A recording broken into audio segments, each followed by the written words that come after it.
Hi guys, അപ്പോൾ ഇപ്പം ഞാൻ ഓഫീസിൽ നിന്ന് വന്നതേ ഉള്ളൂ. എനിക്ക് ഓഫീസിൽ നിന്ന് വന്നിട്ട് 2-3 ദിവസമായി ഇതെൻ്റെ കണ്ണിലിങ്ങനെ പെട്ടിരിക്കുന്നു. അപ്പോൾ പാർട്ട് 2 ആണ്. നമുക്ക് നോക്കാം ഇതെങ്ങനെയുണ്ടെന്ന്.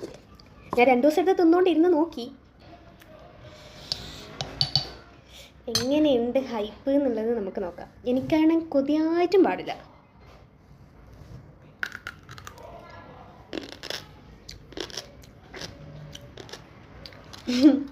കൊള്ളാം, ഹൈപ്പിനുള്ളതുണ്ട്.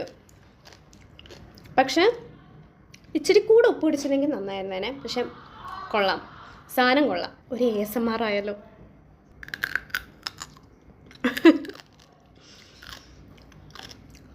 സാധനം കൊള്ളാം.